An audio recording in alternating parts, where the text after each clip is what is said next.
이번 시간에는 목표 고객을 조금 더 구조화할 수 있는 방법을 알아보도록 하겠습니다. 제가 기업에 가서 이 제품의 고객이 누구세요? 라고 여쭤보면 저희 고객은 20, 30대 여성입니다.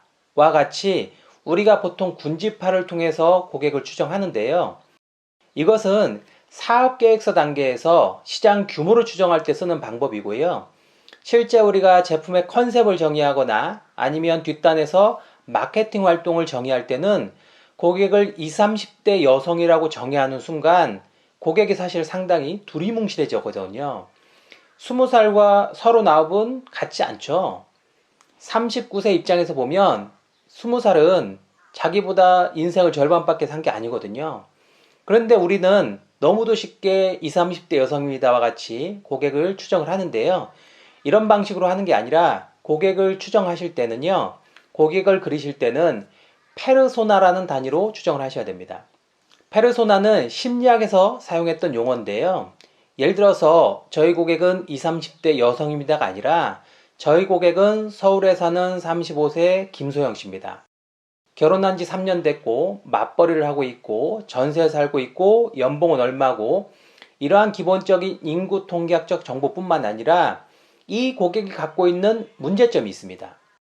우리 기업이 그 문제를 해결해 주려고 하는 거거든요. 그래서 이 고객이 평상시에 어떠한 문제를 갖고 있는지 그 문제를 기술해 보는 것으로서 사실은 고객을 정확하게 시작할 수 있습니다. 별거 아닌 것 같지만 이름과 성별, 나이, 기본적으로 이 사람의 라이프 스타일 정도만 정의해도 우리 제품과 서비스를 명확하게 하는데 도움이 됩니다.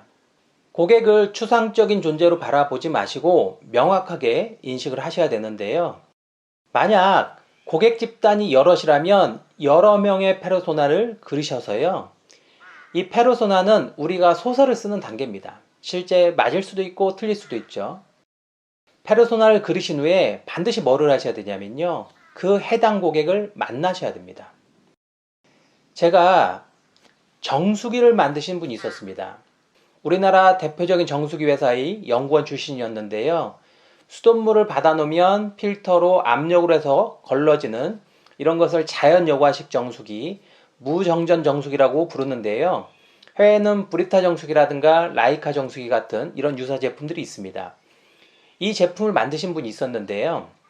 제가 그 대표님을 만나서 이 제품을 누가 살 것 같으세요?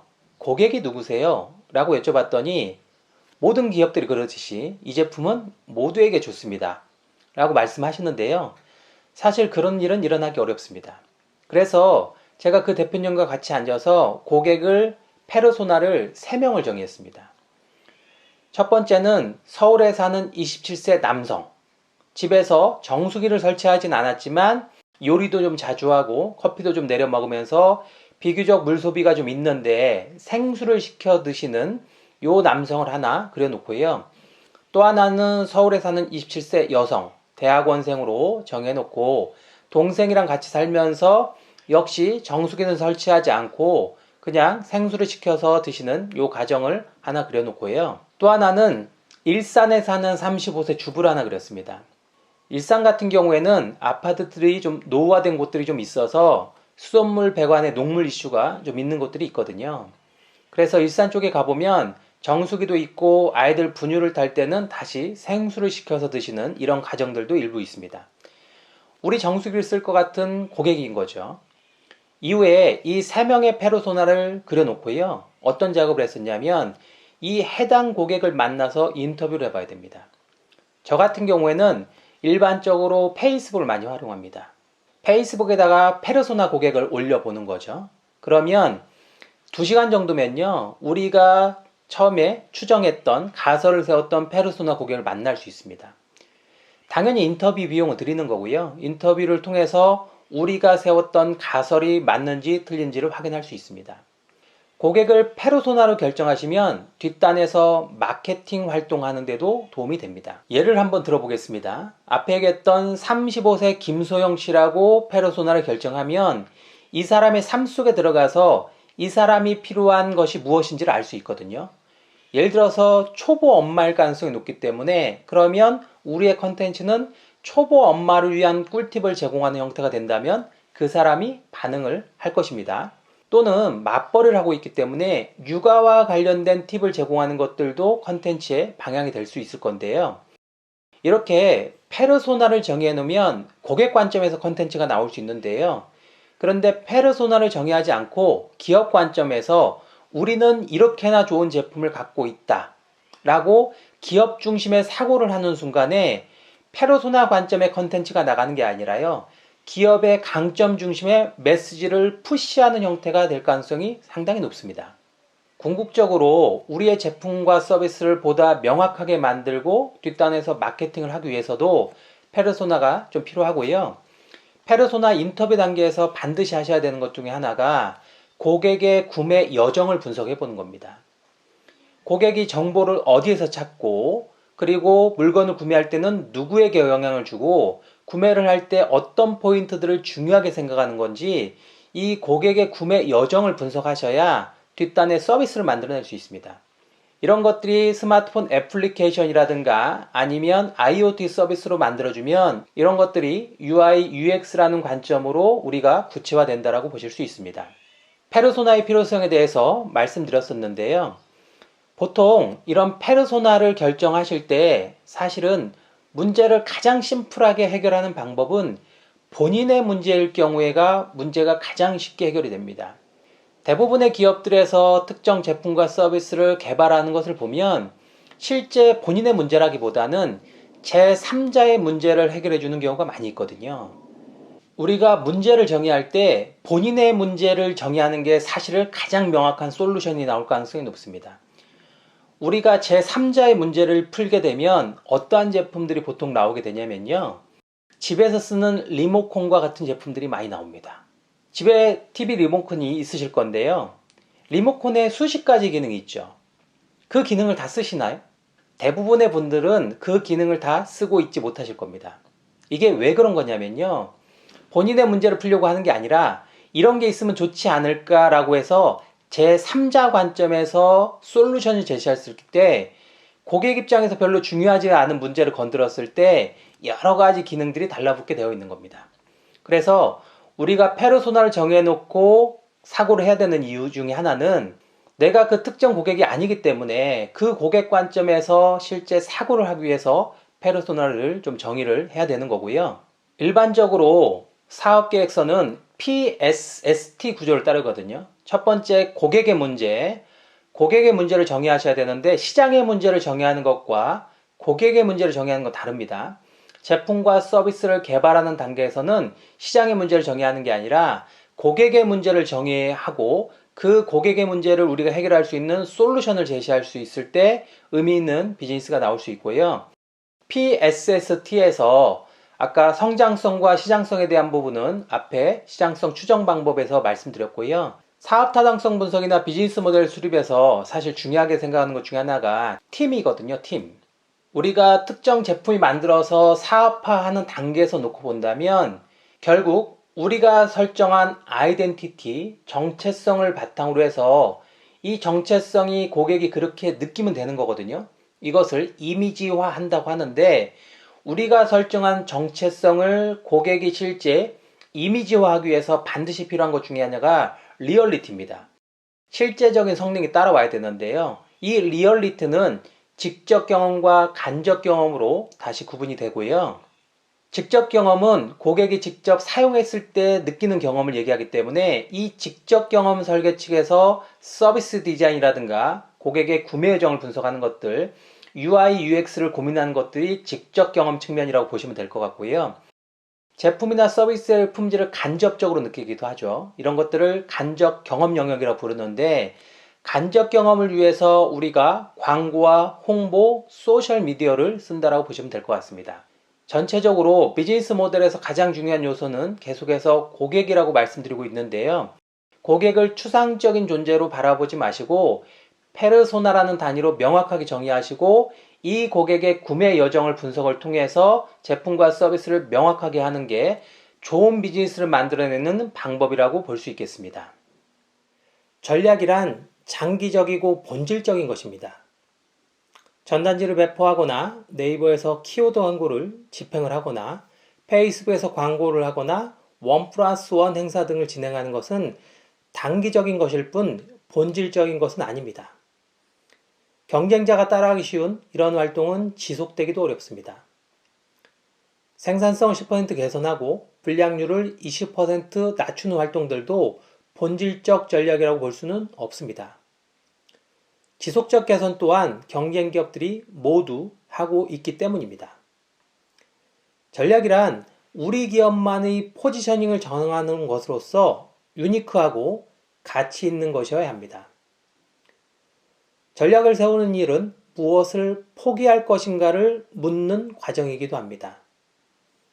한 기업만이 독자적이면서도 오래 유지할 수 있는 포지셔닝을 차지하기 위해서는 목표로 하는 고객층을 좁혀야 합니다. 이를 위해서는 우리 기업은 어떠한 회사인가를 결정하는 것도 중요한데요. 전략 관점에서 우리 기업은 어떤 회사가 아닌가를 결정하는 것이 바로 전략입니다. 모든 소비자를 만족시킬 수 있다는 생각이 가장 큰 함정입니다. 예를 들어 초저가 할인점인 독일의 알디는 저렴한 가격의 생품품을 필요로 하는 고객에게 초점을 맞추면서 초저가 할인점이라는 새로운 카테고리를 만들어냈습니다. 중요한 점은 전략을 실행할 수 있는 내부 역량의 유무입니다. 실행이 뒷받침되지 않는 포지셔닝은 그럴싸한 포장 문구에 지나지 않습니다. 선택과 집중 사이에는 포기가 있습니다. 이를 트레이드 오프 혹은 양자택일이라고 하는데요. 전략적 위치의 지속 가능성을 높여줍니다. 알디가 초저가 할인점을 표방하면서 월마트 등을 위협하고 있는데요. 이때 월마트라면 알디를 모방하는 일은 그렇게 어렵지 않을 것입니다. 하지만 그러기 위해서는 지금까지 쌓아온 많은 것을 포기해야 합니다.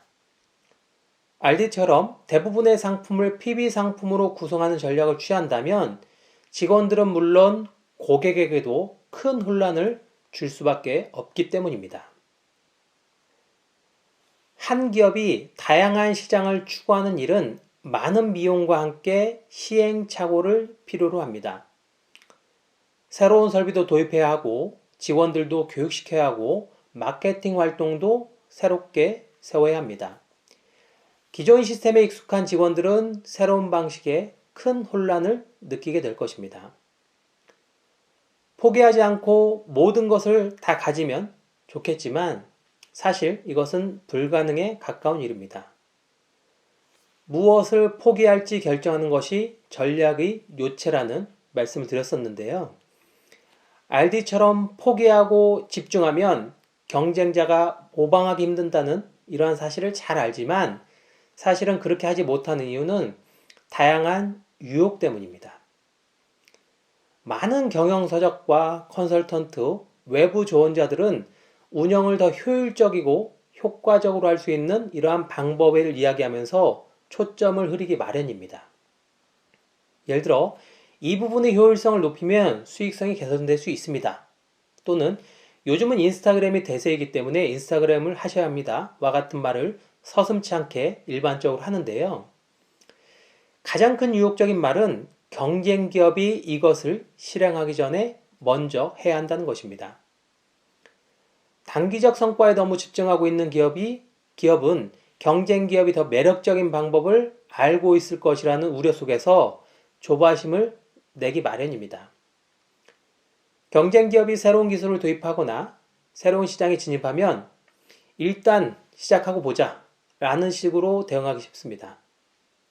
그러나 이러한 것은 대부분 실패로 귀결이 됩니다.